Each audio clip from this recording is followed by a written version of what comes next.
lifeless body on a lonely mountain pass. And it was a very sad ending to a real short life. She gets thrown away, murdered and thrown away.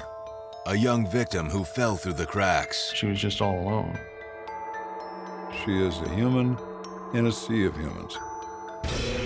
A tangled web of violence and betrayal. He said they're all gone. He said they're all burnt.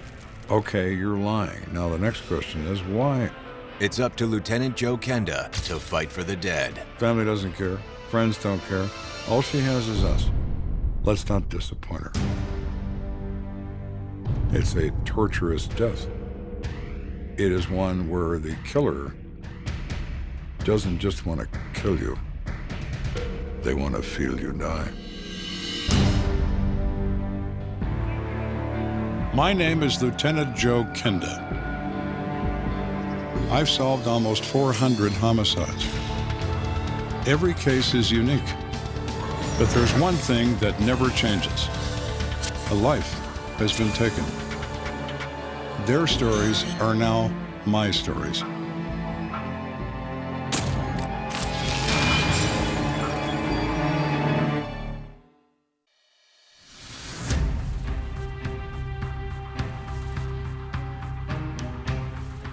On the rural outskirts of Colorado Springs, a police cruiser winds its way up a dark mountain pass known as Gold Camp Road. It gets you immediately out of the city into the mountains. Some people do some four-wheeling and off-road stuff with motorcycles in the same area. Good hiking trails. You know, people probably underage drinking, people going out to party, that kind of thing. So it's a frequent area, it's a pretty area that people like to visit. Typically, officers only come up here to break up keg parties and confiscate alcohol from minors, but not tonight. Patrol officers received a call that led us to believe that somebody had seen something regarding a body up on Gold Camp Road. The anonymous caller claimed a female body had been dumped near an overlook known as Point Sublime.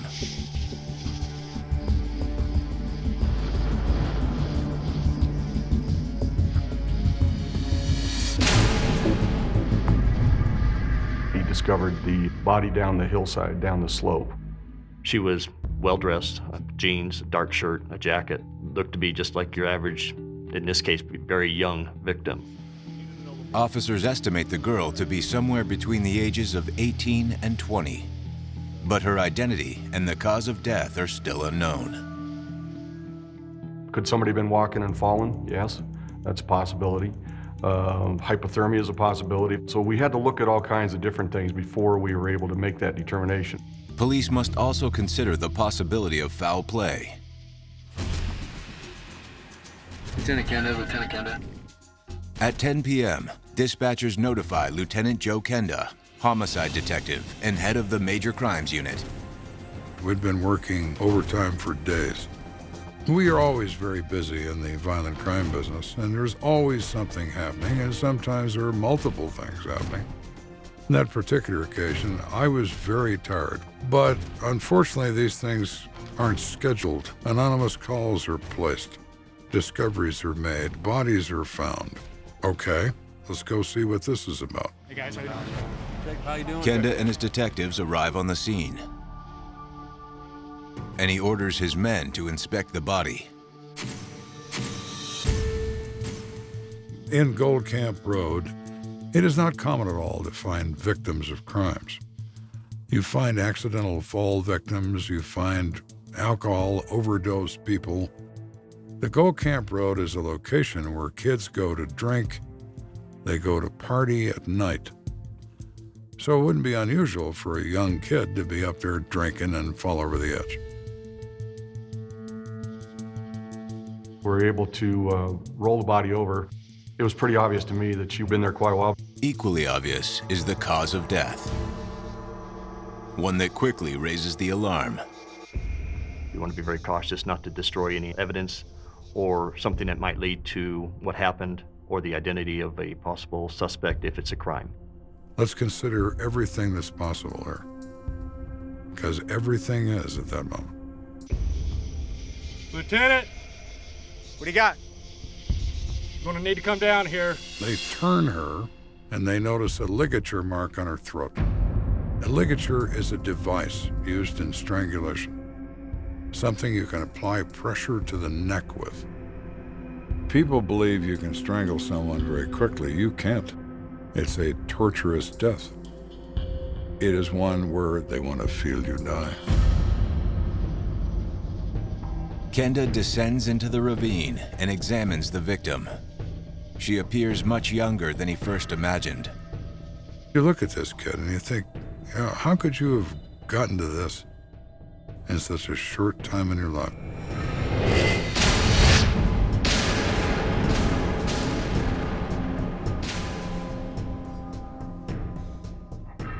To wind up here with your throat crushed. Whatever happened to the young girl, crime scene techs believe it didn't happen here. And there was no sign of a struggle. There wasn't really anything at the scene other than the body itself. Not only have a whodunit, we have a who isn't. She has a circle of friends. She has someone who last saw her alive. She has all kinds of things we need to find out that we can't know until we identify her. Detectives start by going through the girl's pockets, but it seems the killer has cleaned them out. There was no papers on her to identify her, no wallet, no identification card. Upon closer inspection, one detective spots a clue on the teenager's hand. One of the identifying marks that we found on the victim at that time was a small tattoo in the webbing of one of her hands where it had the initials J and M. Are they somebody's name? Are they two people's names? We have no idea. There are no other identifying marks on this body, and there's no identification anywhere to be found. All we know is we have Jane Doe, and we need to know a great deal more than Jane Doe. Reds! Sir! I need you to check missing persons for a young girl with the initials JM on her left hand. Yes, sir. Officers radio this information into dispatch and learn the anonymous tipster has called back. Our anonymous caller says the victim's name is Maggie and that we should look at a Jill Youssef. So the next question is obvious. Who are you, Jill? The killer? The person that dumped her over the side? Somebody who came by later and didn't call the police? Detectives run the name Jill Youssef through police records. They immediately get a hit. Jill Youssef had an arrest with the Colorado Springs Police Department recently, just prior to this homicide, in which she was arrested for a shoplift. 29-year-old Jill had been caught stealing clothing from a local department store. And according to the police report, Jill had help. This is so not my fault. With her at the time of the arrest and a participant in the theft is a Margaret Fetty, known as Maggie. That kind of tied at least the name Maggie and Jill together for us. But that's not all police records reveal. Margaret Fetty is a blonde female, blue-eyed, and has a tattoo bearing the initials JM. I am now 99.9% convinced that our Jane Doe is in fact Margaret Fetty. In an effort to notify the victim's next of kin, investigators dig deeper into Maggie's records. But there's no one to call. When you work a murder case, you always want to establish everything you can about the background of a victim. We couldn't produce a photograph of Maggie. No one had one, not even as a baby. She'd become a ward of the state, so she was dependent of the Department of Social Services. Her mother disavowed her. Father whereabouts was unknown. The state had placed Maggie with a local organization called Chins Up, a group home that specializes in abandoned children. Its initials, CHINS, Child in Need of Supervision. It's a program where the state takes children that are in bad circumstances and tries to give them the guidance required to have them reach adulthood. Chins Up is a great place for kids to be able to go to school, be fed, have a nice environment, but it's not home. On contacting Chins Up, detectives learn that Maggie ran away from the center a year ago. Since then, she's been living on the streets. She was just all alone. You're in a situation where you have no support, no adult supervision. She really had nobody looking out for her but herself. She is a human in a sea of humans. Basically, she was 15 going on 25, you know? So how did Jill and Maggie know each other? And what possible connection could Jill have to Maggie's murder? Detectives couldn't imagine the twisted tale that would unfold. A tale that would plunge this case even deeper into mystery. The possibility of being a killer is in all of us. Animals kill for need. They kill because they have to. Humans kill because they want to.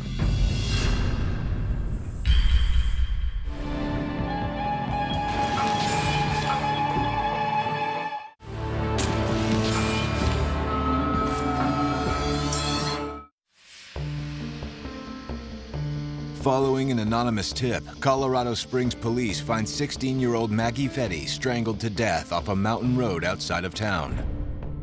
Given Maggie's age and the brutal nature of her murder, it's an especially disturbing case. Maggie was an adolescent child who ultimately nobody cared about, and she gets thrown away, literally. Murdered and thrown away. This girl had no contact with anyone. The only people that were concerned about her were me and my guys. It's my job to stand for her, to move forward so that we can find justice as to who did this and why. When I talk about it, my stomach gets upset. I see it over and over and over. You look at this child at this crime scene, there'd be a flash and I'd see my daughter instead of Maggie.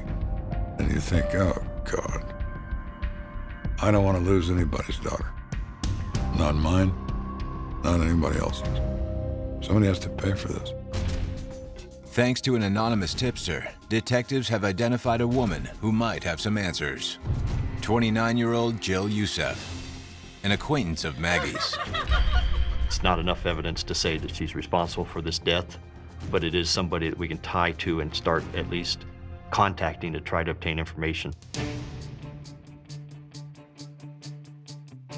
In the early hours of December 4th, detectives knock on Jill Youssef's front door.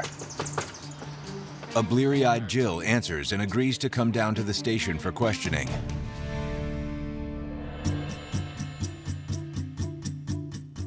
Tell me about your relationship with Maggie Fetty. We hang out all the time. She's a lot of fun to be around. She described Maggie as being her best friend. According to Jill, she met Maggie about a year ago, not long after Maggie had left the group home. That's okay. You can stay the night. Since then, Jill had become something of a big sister to Maggie.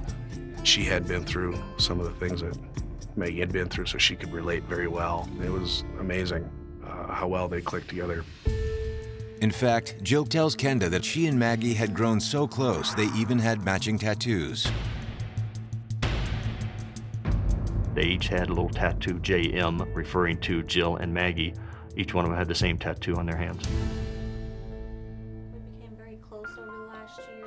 By all appearances, Jill Youssef doesn't behave like a suspect. In fact, Jill doesn't even appear to be aware that her best friend is dead. So we say, well, you're really good friends with Maggie, aren't you? Oh yeah, I am. I'm really good friends. We're pretty much like sisters. Well, your friend Maggie is dead.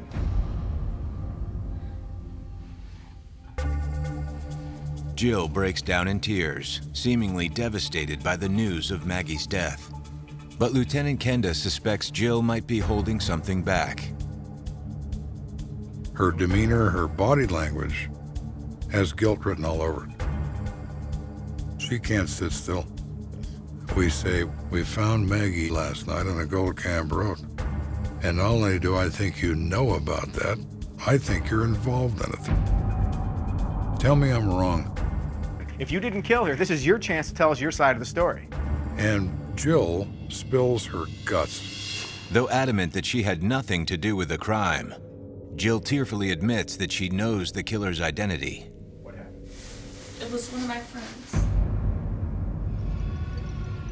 Jill claims that Maggie was strangled by a mutual friend, a woman by the name of Melinda Stewart.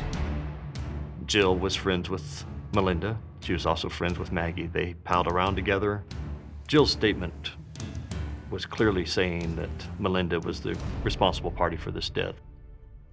Kenda and his team step out of the room and run a background check on Melinda Stewart. Melinda does not have a criminal record. She's 29 years old. She's married to a sergeant in the United States Army. Nothing about her life or her circumstances would indicate that she's capable of killing someone. Skeptical of the accusation, detectives circle back to Jill. That's when she makes another startling admission. She openly admitted that she was present at the time the homicide occurred. According to Jill, it happened 3 nights ago on what started as a typical Saturday evening. Jill had been hanging out at the Stewart's apartment, keeping Melinda company while her husband and his army buddies swapped stories. Melinda suggested they have a girls' night on the town. She says they're going to go out and they're going to take Maggie out. Okay. Then what? Well, we go pick up Maggie, or we buy a bottle of tequila. We decide we're going to go up on the Gold Camp Road and look at the city lights and drink. Jill says she's driving this car. Oh my gosh. And that Maggie is in the right front passenger seat, and Melinda is sitting in the back. And they're all talking and laughing and passing around a bottle of tequila. Shut up! The trio pulled off and parked at Point Sublime. According to Jill, that's when it happened. Jill says, for no apparent reason, Melinda grabs an ace bandage that's inside the car and begins to strangle Maggie from behind. That Maggie is struggling to save herself. Jill is trying to stop Melinda.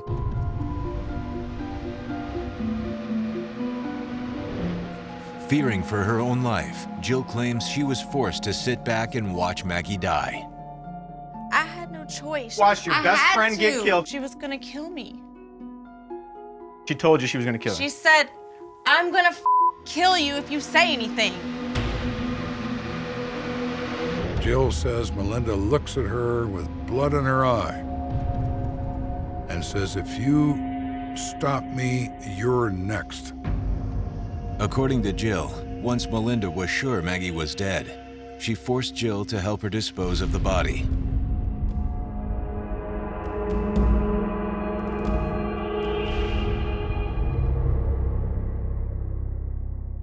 Strangled and dumped on the side of the road. Discarded like a piece of trash. How could somebody do that? It's a chilling account, and Jill's tearful delivery seems genuine, but detectives still don't know why on earth would Melinda want Maggie Fetty dead. The only motive Jill was able to provide to us was that she believed Melinda was, quote, crazy. She's a psychopath. Skeptical of the accusation, detectives circle back to Jill, but all Jill knows is what she heard through the grapevine. Up until 3 nights ago, Jill thought it was just a rumor, but the attack on Maggie convinced her otherwise. I was scared.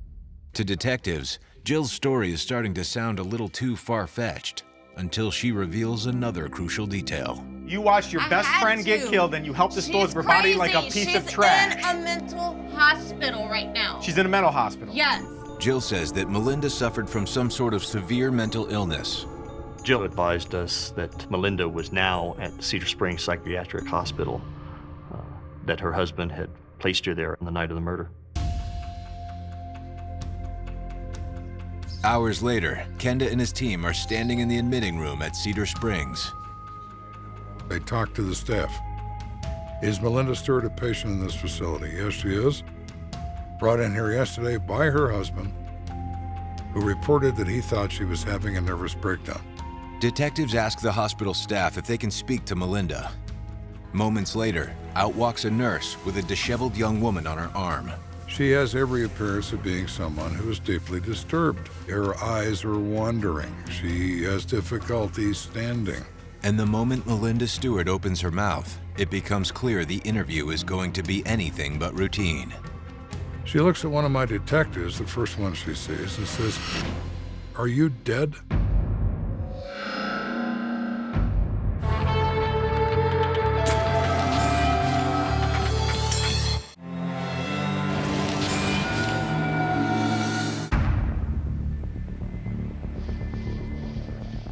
"17 hours after finding the body of 16-year-old Maggie Fetty, Joe Kenda is closing in on an unlikely murder suspect, 28-year-old Army wife Melinda Stewart.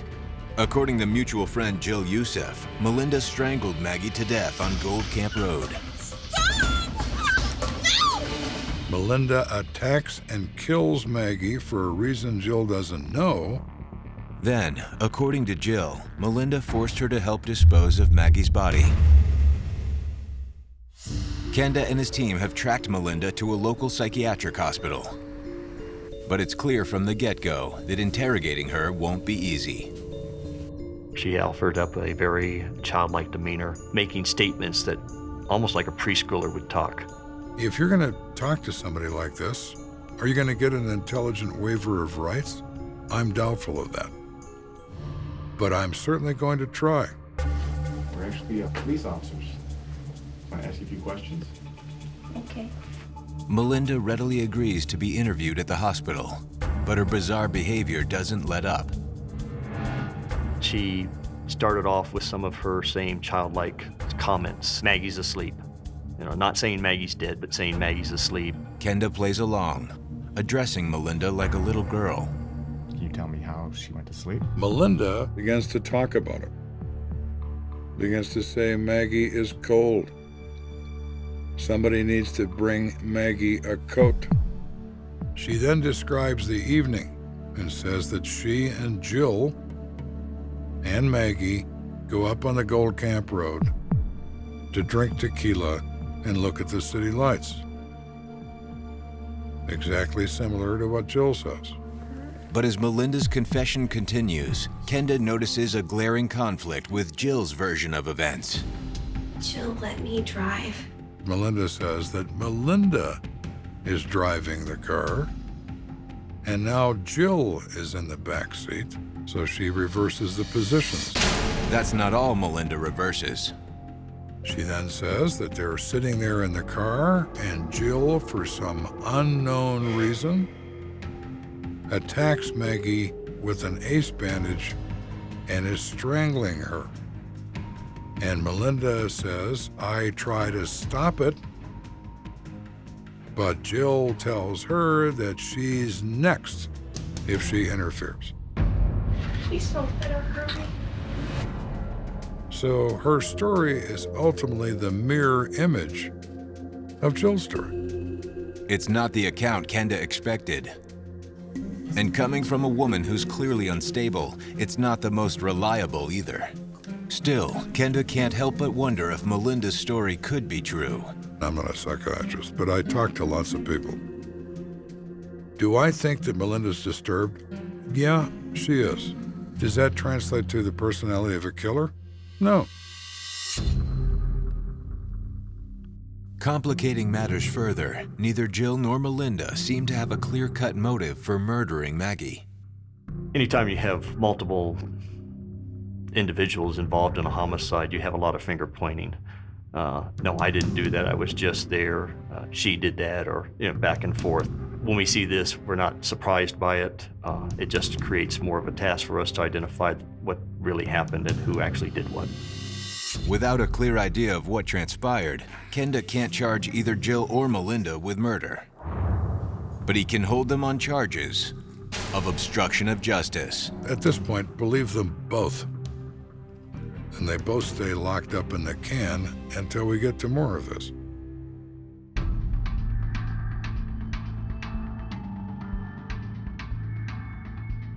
With Jill and Melinda in custody, detectives need to find a witness who can shed some light on the truth.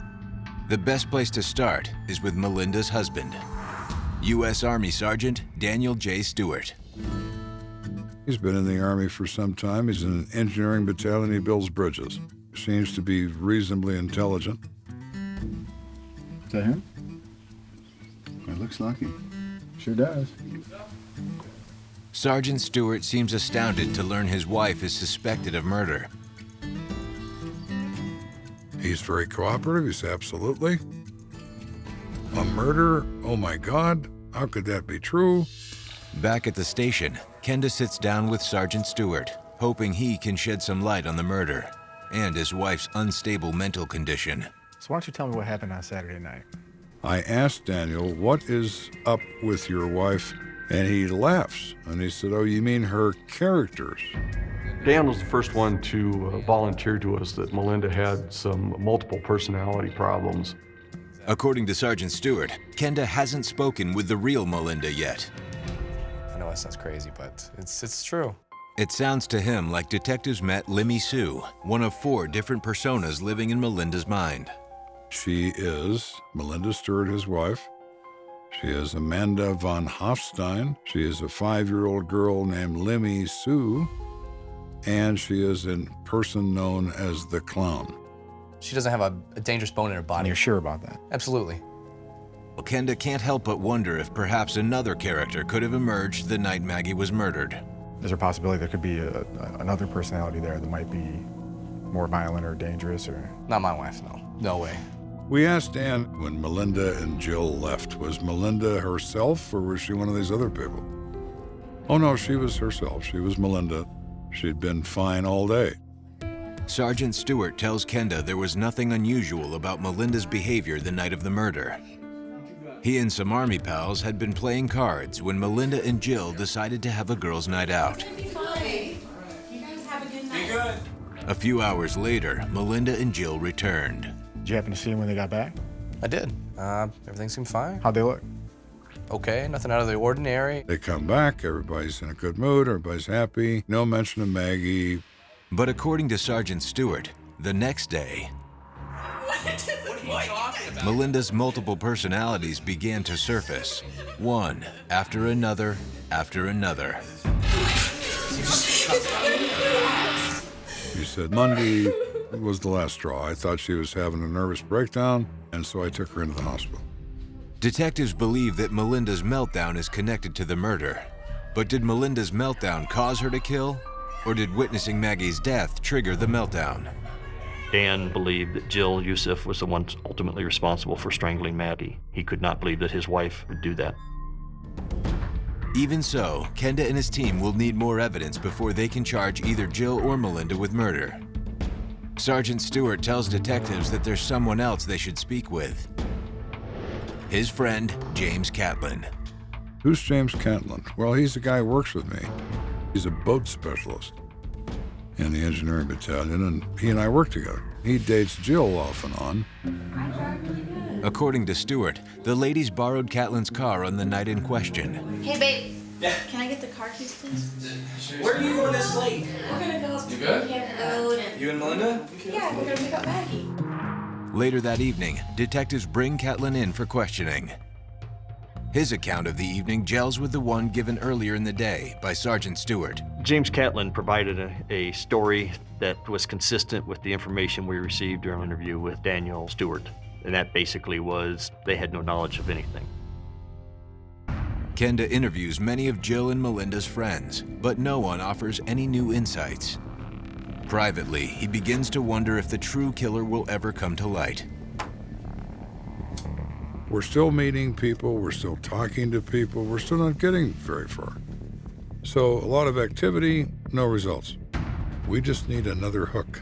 I don't know what that is yet. Another piece of information from somebody.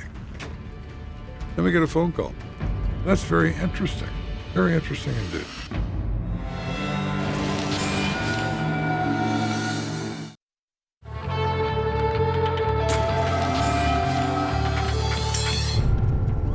It's been 2 weeks since police drove up Gold Camp Road and found the lifeless body of teenage runaway Maggie Fetty.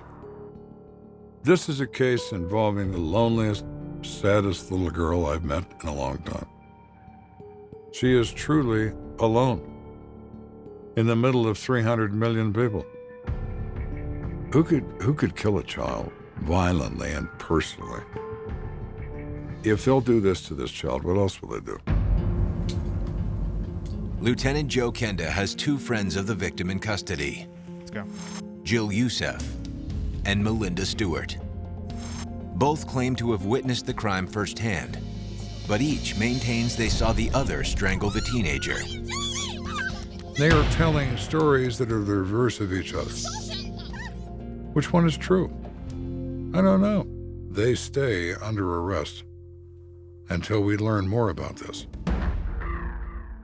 Finally, on December 17th, detectives receive a tip that could jumpstart the investigation. They get a call from a woman by the name of Penny Rhodes. She is Melinda's sister. She now wants to talk to the police about what she knows about this. Penny, who claims that her father was the anonymous tipster, says that she recently spoke to Melinda's husband, Sergeant Dan Stewart. He did tell her that he had destroyed some of the evidence, some of the clothing that was worn by the two individuals on the night of the murder. I'm looking out for us. I'm looking out for her. I will take care of everything. Everything's fine. How are you gonna take care of They it? said they're all gone, they're all burnt, all the clothing Melinda wore, all the clothing that Joe wore, it was all gone, everything. How is it gonna be okay? Because I took care of everything. Everything's You took care of everything. If no one said anything, then no one would ever know anything. It's an eye-opening statement, one Sergeant Stewart neglected to mention in his interview. For Kenda, it's also ample cause to book the sergeant for conspiracy after the fact, a rare charge for men of his rank. Here's a guy who's a sergeant in the United States Army, leader of men, and he is destroying evidence in a murder case. He's accepting a leadership role in a criminal enterprise. He is a liar that has talked to us on more than one occasion.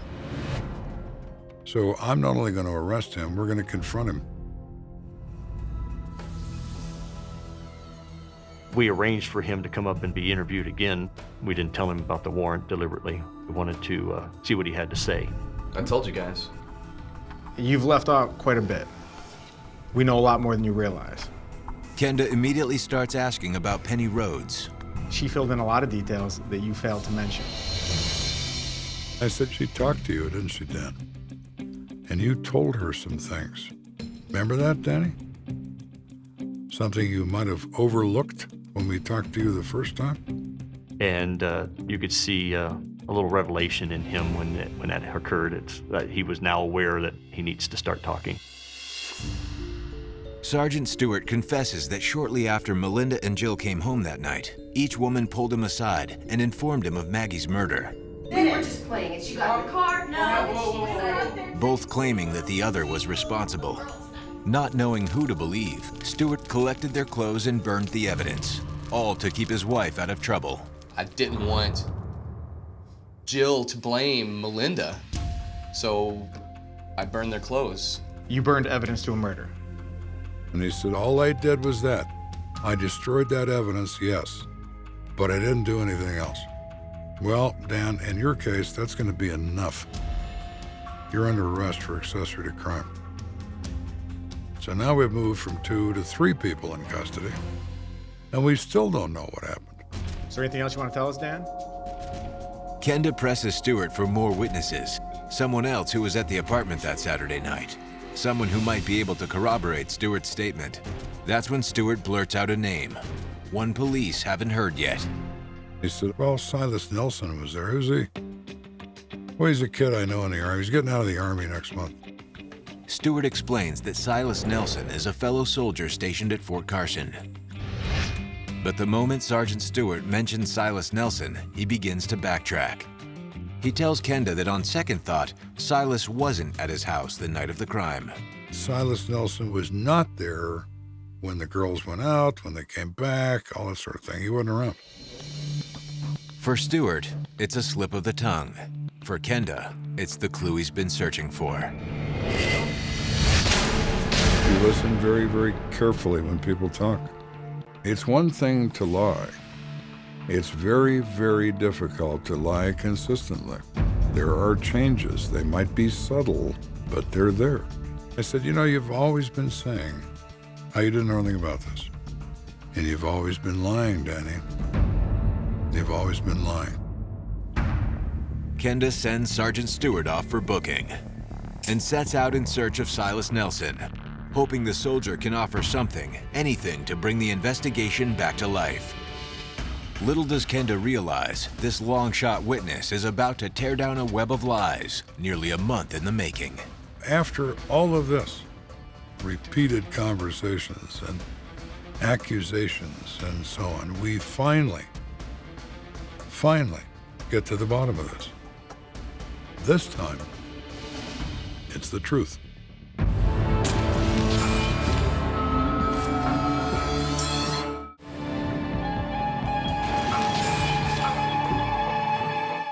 Nearly a month into the search for Maggie Fetty's killer, Joe Kenda has made 3 arrests but little progress. We have to know the truth, and we're not getting it yet. We're just not getting it. The crime's 2 prime suspects, Jill Youssef and Melinda Stewart, are still pointing fingers at each other. You've got 2 women under arrest and in custody. We have them accusing each other of doing that. Do we know who's right? No. We're still at the point of who else can we talk to here? Melinda Stewart's husband, Sergeant Dan Stewart, has admitted to destroying the clothes the women were wearing the night of the crime. But just before heading off to jail, Sergeant Stewart let slip the name of another possible eyewitness, a fellow soldier by the name of Silas Nelson. It was provided by Mr. Catlin as an individual that they somewhat hung out with, that had been at their apartment.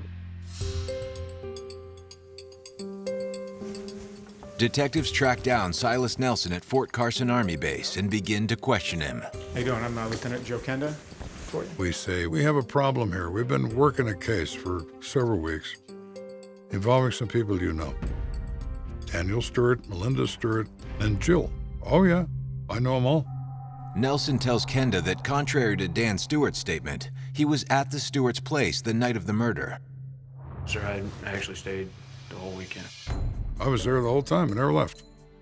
So you were there Saturday night? Yes. And you were there Sunday all day? Yes. It's a shocking revelation, one that calls Sergeant Stewart's whole statement into question. We asked Nelson, were you there when they came back?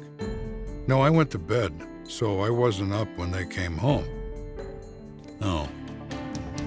But, boy, I was there before they left. What do you mean? They had quite a conversation. Please continue, Mr. Nelson. According to Nelson, he overheard Jill and Melinda talking. The topic caught his full attention. Can you believe what happened the other night? No, I can't. I'm so mad about that. Yeah. I don't even know how to wrap my head around it. Get rid of her. Get her out of our lives. We're talking about this girl. Do you know what girl they were talking about? Her name was Maggie. He says the girls start yapping about Maggie. Maggie is causing them problems, and they're tired of Maggie, and I'm listening to them. And I'm kind of not believing what I'm hearing, but they're talking about killing her. And exactly what did they say? If Nelson is telling the truth, then Maggie's murder wasn't the work of either Jill or Melinda. It was the 2 of them conspiring together. You see how she looked at him? It was a very eye-opening interview.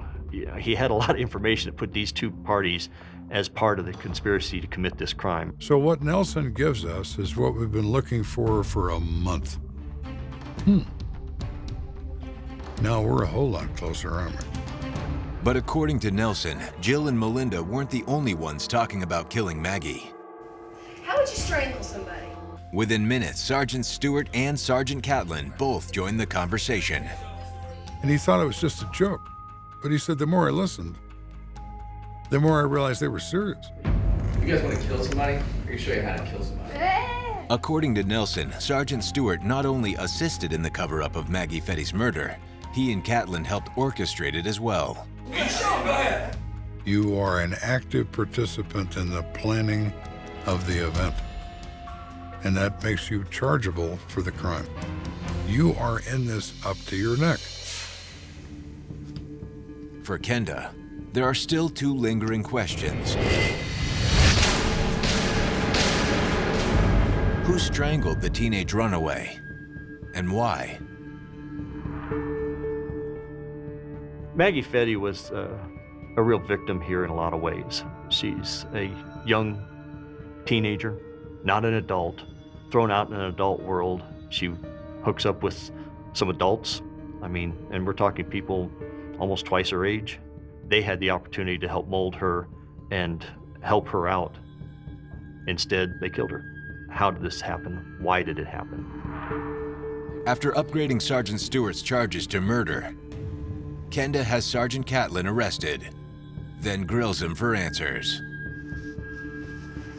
All right, James, we're all done playing games now.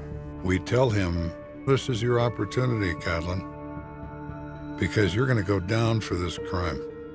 We know a lot more than we did the last time we spoke. Tell us what you know. He finally looks at us and says, everything I told you up to now, throw it all away. I lied about everything. Maggie was a bad influence, all right? Sergeant Catlin admits that along with Jill and Melinda, he and Sergeant Stewart knowingly conspired to kill Maggie Fetty. He openly admitted every one of them had a benefit with the death of Maggie. According to Sergeant Catlin, Maggie was heavily into drugs. Maggie's destructive behavior started to rub off on Jill and Melinda. He said she got Jill involved in drugs. I didn't like it when Jill was involved in drugs, so I had no use for Maggie. She would get Melinda involved in drugs, and Dan had no use for that. Full of surprises. Sergeant Catlin claims that he tried to shut Maggie out of Jill and Melinda's lives. You guys are into this? But with Maggie feeding their new drug habit, it was a hard bond to break. Then, just a few days prior to the murder, Maggie gave Jill a tab of LSD that was nearly fatal. Maggie gets something different for Jill, and Jill gets really sick. It's fine. You can breathe. Stewart! Honey, calm down. Look at me. Calm down. They are infuriated by this. What happened to Maggie? We were getting tired of her being around, you know? According to Catlin, Jill and Melinda wanted to get even with Maggie. And when they revealed their plan to kill Maggie, the two sergeants jumped at the notion and even gave advice on the best way to do it. Why don't you show us stuff, guy? No, I can show you what to do. He gets this ace bandage, and then Dan and he show the girls how to use it.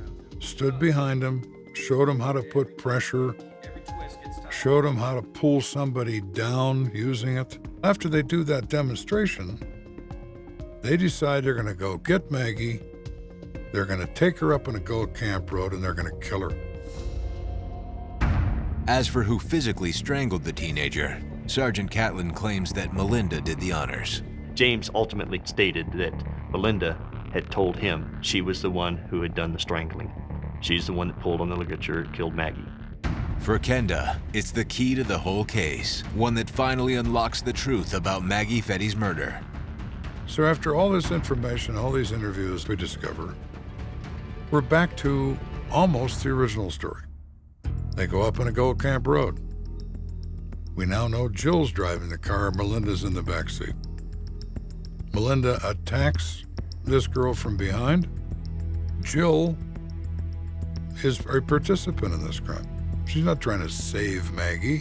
When Maggie dies, Jill and Melinda take her out of the car, dump her, throw away the evidence, return to the apartment.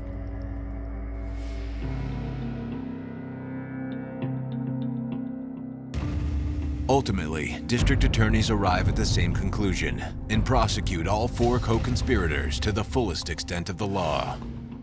The evidence was sufficient to show that they all planned it. They all knew what was going to happen, and they were all involved in it. They were all equally guilty. But in exchange for reduced charges, Melinda offers testimony against her co-conspirators. The charge she pled guilty to was second-degree murder, with the stipulated sentence to 48 years in the Colorado Department of Corrections. Sergeant James Catlin strikes a similar deal, receiving 30 years for second-degree murder. Jill Youssef maintains her innocence all the way to trial. Her account of what took place was she didn't know anything was going to happen. And then just out of the blue, Melinda Stewart put it around her neck from the back seat. And before she could stop her or do anything about it, she had died. She was afraid that she would be next. And so her defense to everything was, if I don't help them now, they're going to do the same thing to me. The jury found her not guilty of murdering Maggie Fetty, but did find her guilty of accessory to murder. Jill is sentenced to 6 years in prison on the accessory charge. The outcome of Sergeant Daniel Stewart's trial is far different from Jill's.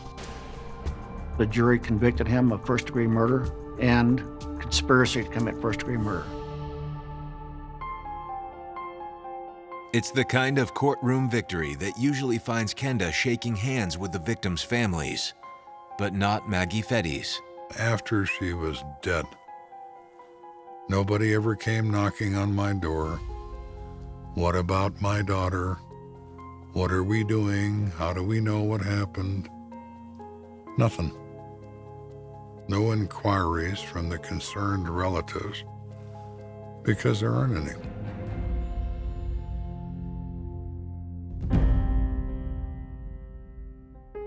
We could say to ourselves, we did the right thing here for a girl who desperately needed someone to do something right for her. We were just too late to save her life, but we took punishment against those who took her life. When the time comes to lay Maggie to rest, no one shows up to handle her funeral arrangements. Kenda and his fellow lawmen do it themselves. We chipped in and we bought her a headstone.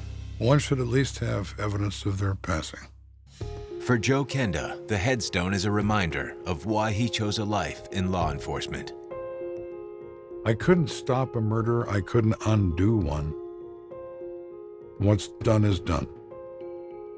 But I could certainly find the person responsible and make sure that at least they weren't going to do it again. Society has a way of ignoring the most vulnerable. But when it comes to murder, nobody slips through the cracks. Not a culprit, not a co-conspirator, and certainly not Maggie Fetty. Can we change this? Can we bring Maggie back? No. Can we at least salute her at the end of the day? Yeah, we can do that. At least she'll have that. Because she certainly didn't have anything else.